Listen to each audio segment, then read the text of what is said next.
Bonjour à tous, il n'y a pas une seule personne parmi mes abonnés qui n'a pas essayé une barre Bounty au moins une fois dans sa vie. Aujourd'hui, nous allons faire une barre Bounty dont la taille est tout simplement incroyable. Jetons un coup d'œil à la composition de la barre chocolatée originale. Nous voyons du chocolat au lait à l'extérieur et du fourrage à la noix de coco à l'intérieur. Allons donc au magasin pour acheter tous les produits dont nous avons besoin. La première chose que nous devons obtenir est un grand nombre de chocolats.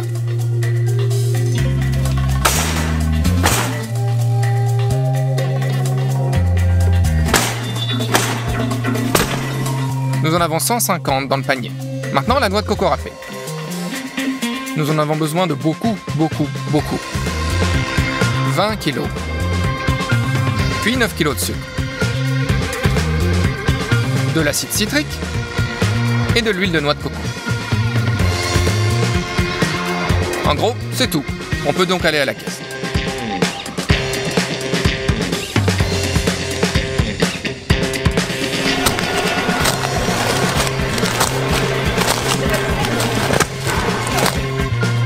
Cela nous a coûté 390 $. Commençons donc par avoir cette feuille de MD. Nous utilisons une règle et un crayon pour tracer une ligne.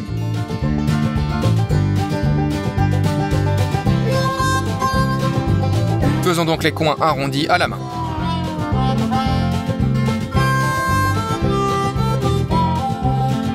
Et voilà, la forme du Bounty que nous avons dessiné. Il reste à la découper avec une scie sauteuse électrique.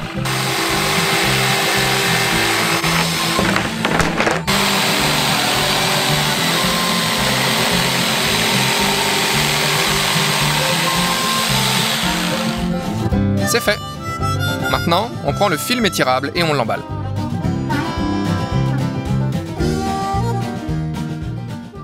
Ensuite, on prend 3 boîtes de chocolat au lait et un bol. Nous frappons les barres de chocolat contre la table.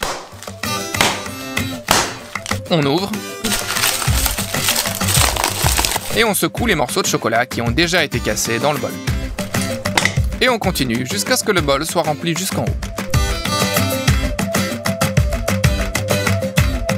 Et voilà, c'est fait. On verse de l'eau dans une casserole. On la met sur la cuisinière. Et on recouvre le bol avec le chocolat. Faisons maintenant fondre le tout dans un bain de vapeur, en remuant de temps en temps.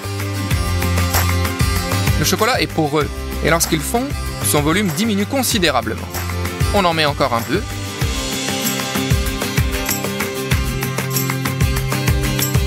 On met maintenant du chocolat fondu sur une planche. On met notre moule sur la table. On arrose d'un peu de chocolat.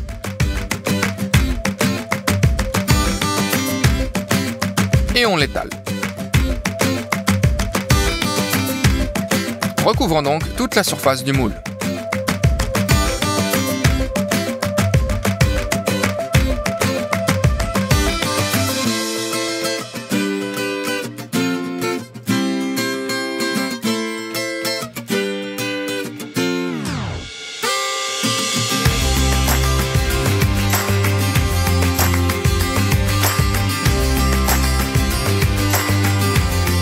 Prenons maintenant une énorme casserole et tout le noix de coco râpé qu'on a acheté.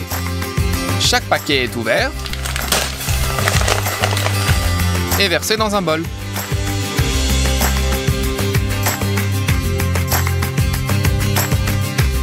Voilà tout. Il y a presque 20 kg de noix de coco dans le pot. Il nous faut maintenant 4 kg d'huile de noix de coco. On ouvre une boîte de conserve et on la met aussi dedans.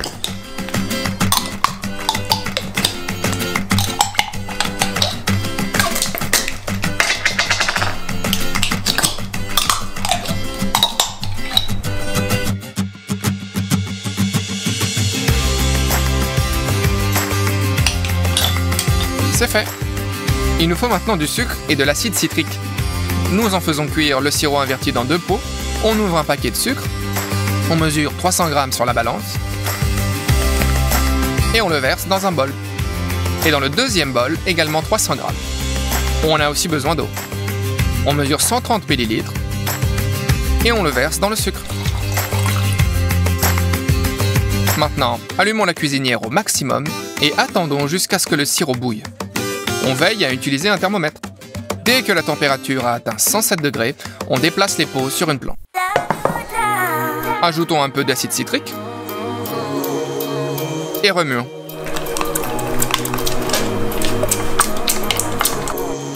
Prenons un pot de 3 litres et versons le sirop dedans.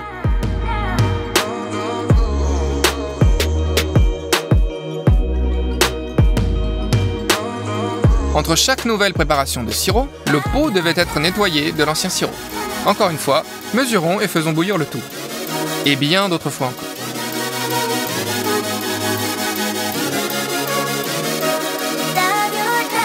Un seul pot est rempli. Mais ce n'est pas suffisant. Après 4 heures supplémentaires, nous avons fait bouillir 8 litres de sirop. Il ne reste plus qu'à verser le sirop dans la marmite et à le remuer. Mais j'ai ensuite réalisé qu'il y aurait très peu de remplissage.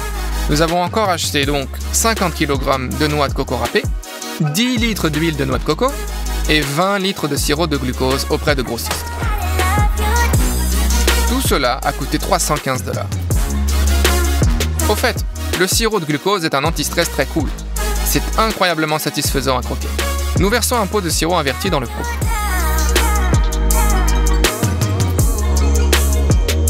Ouvrons le sirop de glucose et remplissons le pot avec, afin de savoir quelle quantité nous allons ajouter.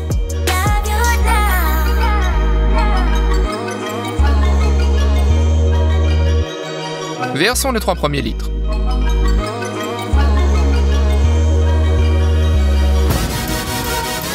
Puis encore 1,5 litre.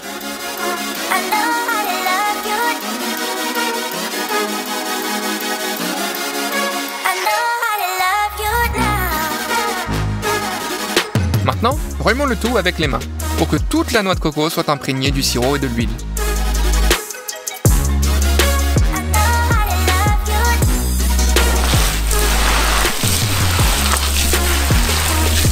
La masse est lourde et visqueuse, ce qui la rend très difficile à mélanger.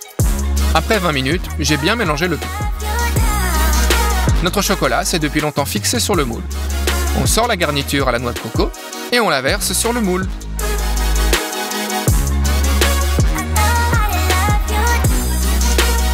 On étale le mélange uniformément avec les mains.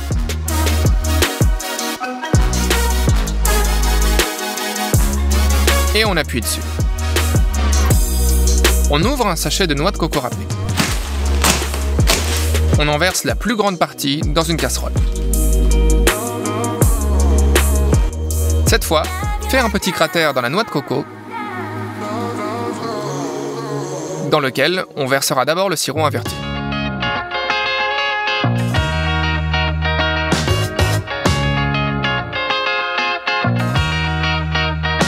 Puis, le sirop de glucose.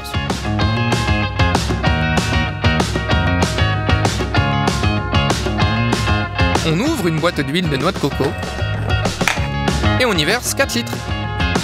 L'huile est liquide car elle a été trempée dans de l'eau chaude. On mélange à nouveau le tout, cette fois à 4 mains. On renverse la casserole sur le moule.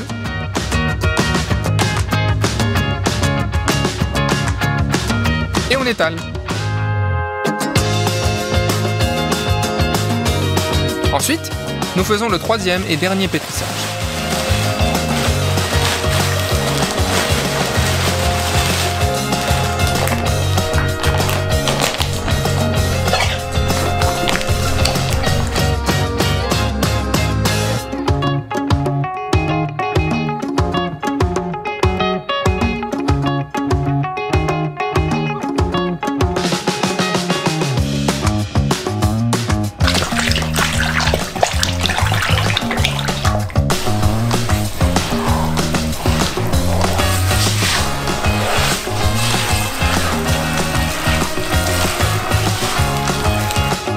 Et nous le versons également sur le moule.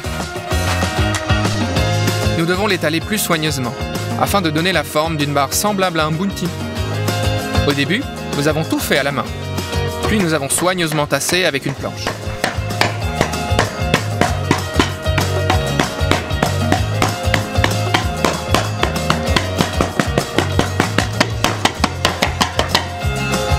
Voilà tout. Après 2 heures de travail acharné sur la moulure, nous avons obtenu ce dont nous avons besoin. Nous prenons tous les chocolats restants, nous les frappons sur la table, On les ouvre et on les renvoie dans le bol.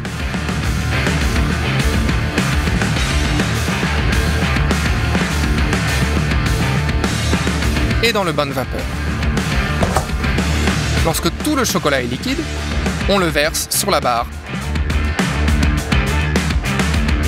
et on l'étale avec une spatule. Puis on verse un deuxième bol de chocolat.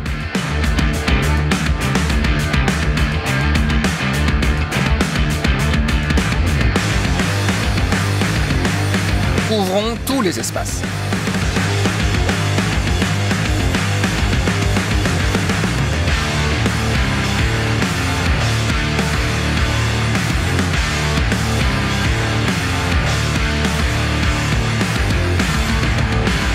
Enfin, le troisième bol.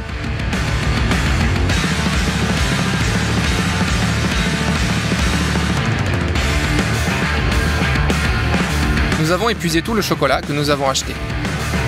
Nous avons dû retourner au magasin et acheter beaucoup plus de barres de chocolat. Ils nous ont coûté 192 $. Le chocolat qui a coulé, nous l'avons récupéré sur la feuille d'aluminium pour le remettre dans le bol. Nous allons juste le faire fondre. Voici le nombre de chocolats que nous devons décomposer. Nous utiliserons 2 bols pour accélérer le processus.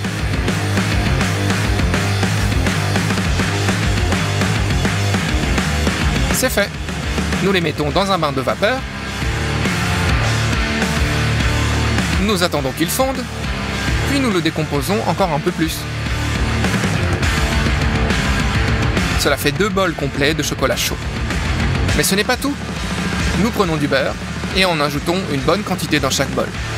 Le beurre rendra le chocolat plus fluide. Nous mélangeons tout ça bien et le versons sur la barre. Regarde comme le chocolat est magnifiquement emballé.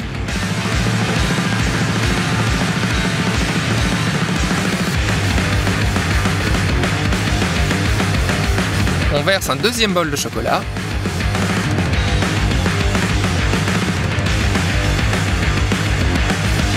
Et on le répartit. Encore plus de chocolat.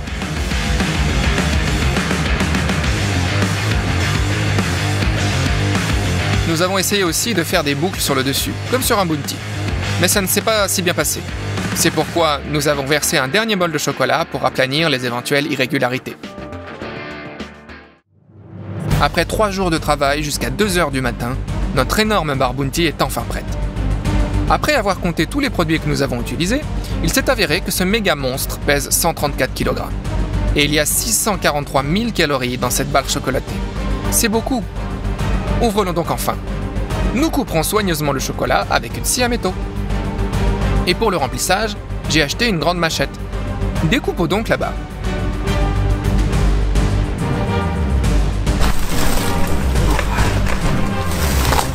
Et aujourd'hui, j'ai décidé d'en fabriquer une version augmentée. La première saveur que nous allons tester n'est pas commune, la carotte. On prend une bassine et on commence à éplucher les carottes. Avec un éplucheur à légumes, bien sûr.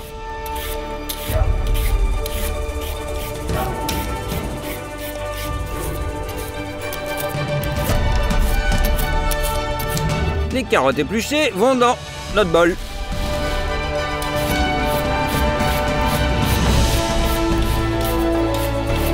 Et voilà, on épluche 30 kilos.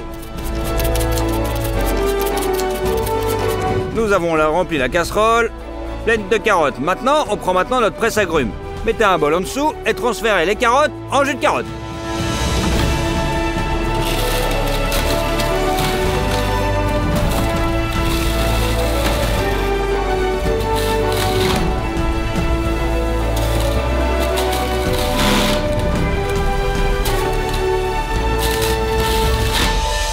La première fournée est prête et nous allons accumuler notre jus dans un autre bol. Alors on le verse dans le bol.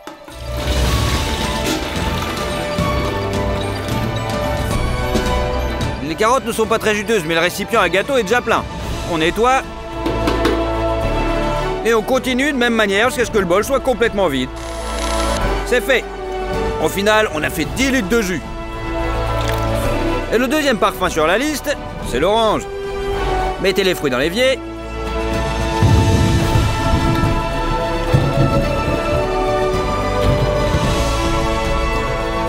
Versez de l'eau dessus et rincez soigneusement chaque orange.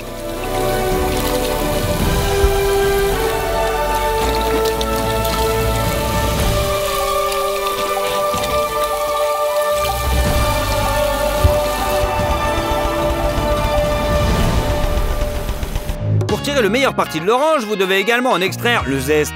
Pour ce faire, retirez la couche supérieure la plus fine du zeste à l'aide d'un éplucheur à légumes. C'est bon, c'est prêt.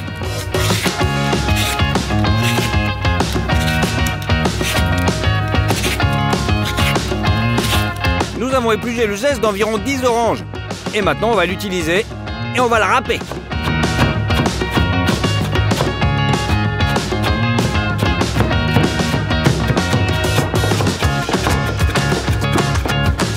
On va extraire le goût à l'aide d'un extracteur de jus. Dans un bol, on met un morceau de gaz, on le remplit avec notre écorce d'orange.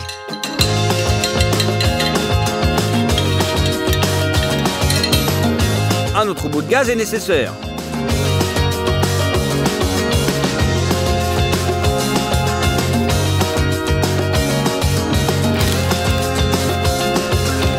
Et maintenant, on a recouvert et on passe à la deuxième fournée. Et au frigo. Pour qu'il fonctionne, vous devez le remplir avec autant d'eau froide que possible.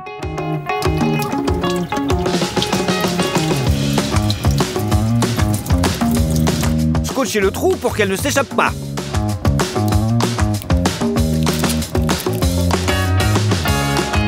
C'est prêt.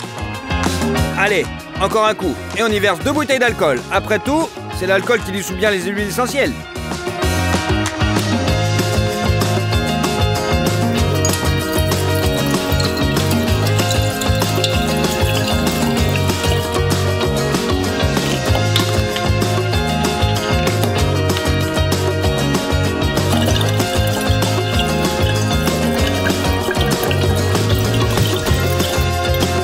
Et on va faire notre mélange à partir de ces 3 flacons.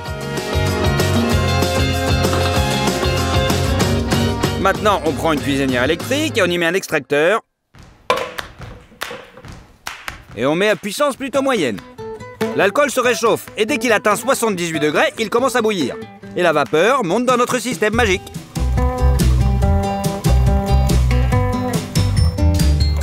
Dès qu'il atteint le refroidisseur, il se refroidit immédiatement. Et sous forme de gouttelettes de condensation, s'écoule dans l'extracteur où il se dissout les huiles essentielles contenues dans la peau d'orange. Ensuite, l'alcool avec son puissant parfum d'orange s'écoule dans le flacon intérieur. Et c'est ainsi que l'on arrive à notre but final. Après 1 heure, l'arôme naturel d'orange est prêt. Et il est plutôt intense. Allez, on revient à nos oranges. Il nous faut le presse-agrumes, 2 seaux, une passoire sur le dessus, et on est bon.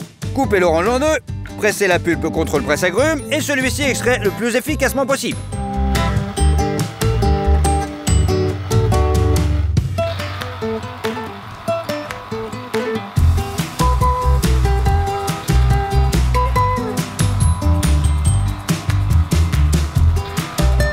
Le premier bol est rempli. Vous pouvez le verser sur le tamis dans le seau.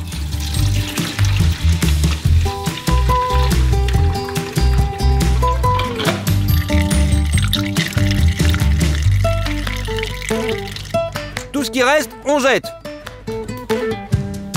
Passez toutes les oranges dans ce presse-agrumes. Le résultat est aussi de 10 litres de jus. On utilisera un tube ondulé comme ça, comme moule, pour nos serpents en gélatine. Les gens normaux l'utilisent pas pour ça. On les tire, une longueur d'environ 1,5 m.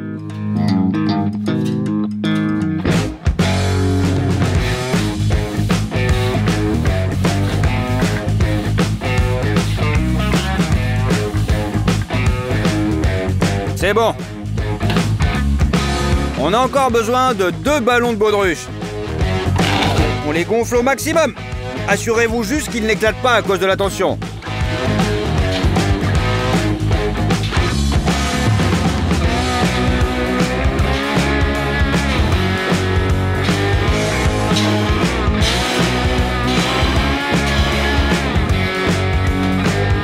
Et on les dégonfle à nouveau. Coupez le col étroit et faites-le passer sur un côté du tube. Cela permet d'arrondir les bords du futur serpent géant. Raccordez les pinces en plastique et fixez la boule avec elle pour qu'elle ne se détache pas.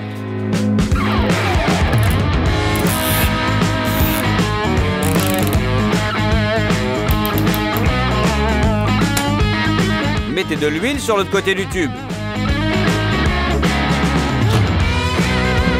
Et faites tourner le tube pour graisser chaque pli à l'intérieur.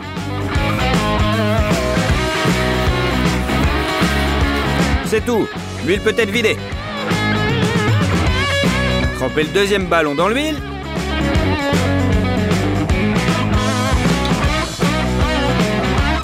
Faites-le tourner. Et faites-le glisser sur le tuyau. On le met exactement comme ça. Au milieu du tube, faites une petite entaille dans le sens de la longueur.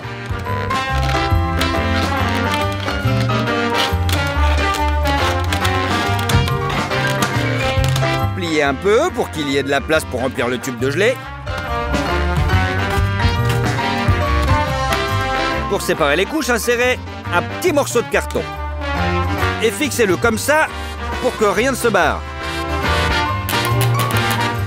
Passons maintenant à la fabrication de la gelée elle-même. Il faut 2 grands pots et y verser 2 sortes de jus, la carotte et l'orange.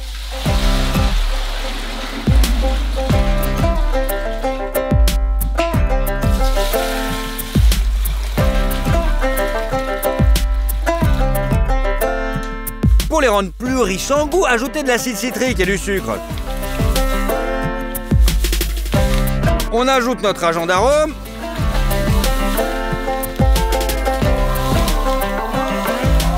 Au jus d'orange et remet bien le tout. Et là, on mélange, on mélange, on mélange.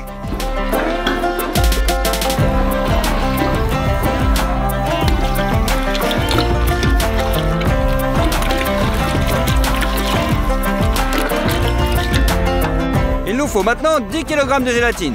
La force de la gélatine est mesurée en barils, alors que dans les magasins, il y a environ 150. Chez nous, il y en a 250. En général, il est beaucoup plus puissant. Prenez une tasse à mesurer, versez-la dans la casserole.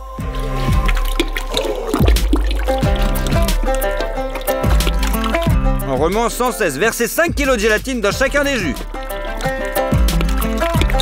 Il va immédiatement gonfler et notre jus n'aura plus l'air liquide. On met les casseroles sur la cuisinière. On allume le feu. Et on commence à remuer notre mélange.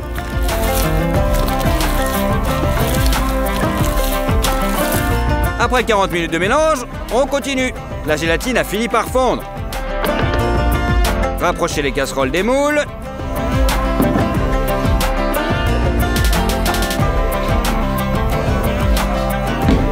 Et on rajoute encore un petit peu de mélange.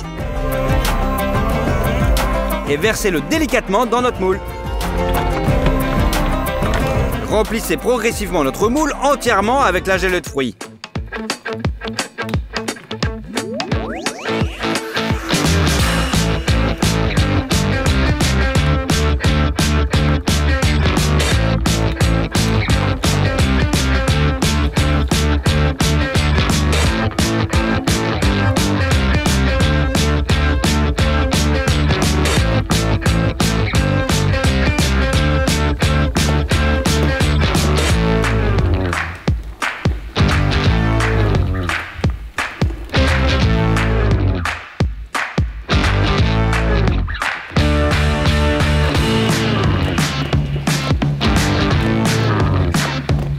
Après, on enlève notre petite cloison.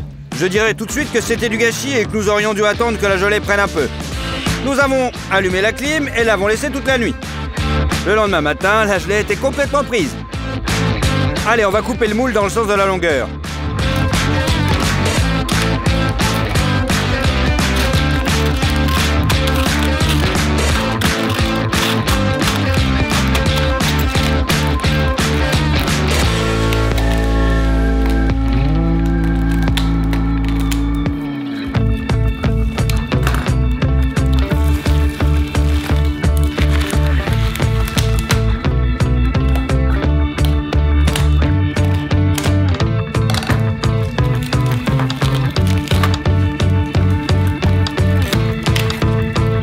commençons à voir ce que cela donne.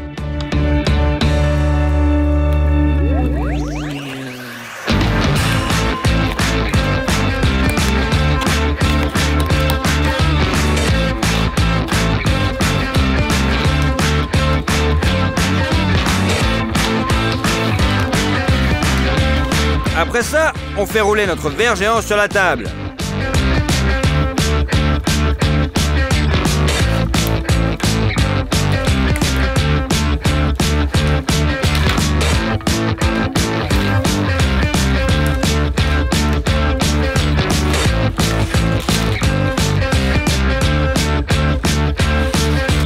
Il a la bonne forme.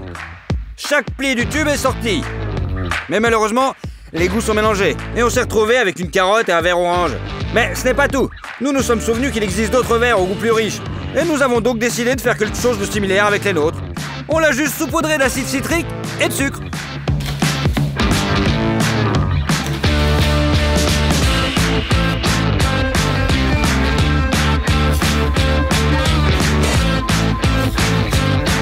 Alors, on coupe et on essaye.